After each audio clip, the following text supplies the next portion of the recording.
cities, you see drug addiction, a lot of homelessness, a lot of kind of vacant spaces in the downtown area. Yeah. You don't feel great about it. And then right. there are areas that are beautiful, and there are areas where you can see people are trying to hold on and conserve the community that they have. Sure. But there's a lot of areas that, you know, you see that are struggling. And of course. Is that more evident when you're traveling around? I think it is because you talk to people a lot more. I mean, one of the paradigm shifts that I've had is, you know, 4 months ago, I'd been a senator for 2 years. I was like very frustrated with the policies of Kamala Harris and of Joe Biden, right? I'm sort of pissed off about that.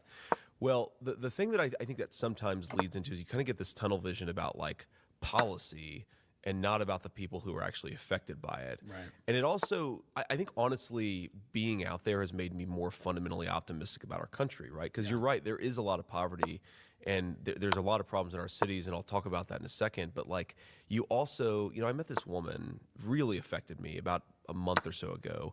And usually what we'll do is we'll do these rallies, but then we'll like, you know, do photos with volunteers and just people who are helping out the campaign in some form or another before we do these rallies. And this woman comes up to me and she's like, I can't afford groceries.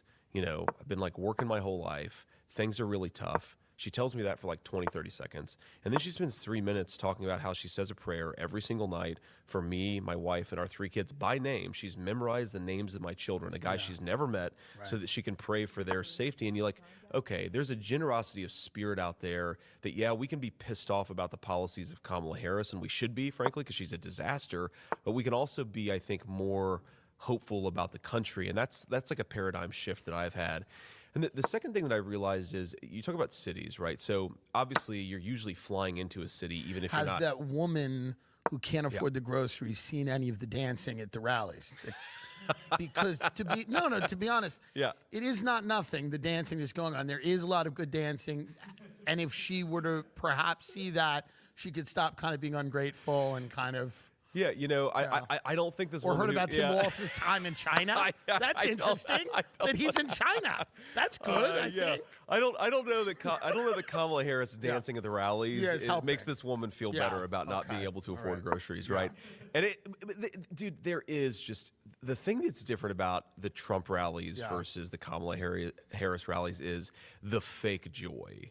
Of the Kamala Harris rallies versus like we're actually having fun. If you, I mean, people say like the media says, "Oh, these Trump rallies are so dark," and then you watch a Trump rally for 90 minutes, and 30 minutes of it. And this is the way in which running for vice president is kind of like being a stand-up comedian. 30 minutes is just being funny as hell because he has a great sense of humor, and you realize people actually are having a good time. Yeah, they're pissed off about the policies, of Kamala Harris, but they're actually really having fun, and we're having fun out there. When I watch her rallies, I'm a terrible actor, and I was just in one of the worst films ever made, Joker 2. Well, that's a commonality. You have a Kamala Harris. Yes. Actually. Well, you see the people are both at really bad at her acting. rallies, and they'll be kind of happy, and then the face drops. They go back to Bro, thank you. Appreciate you. immediately.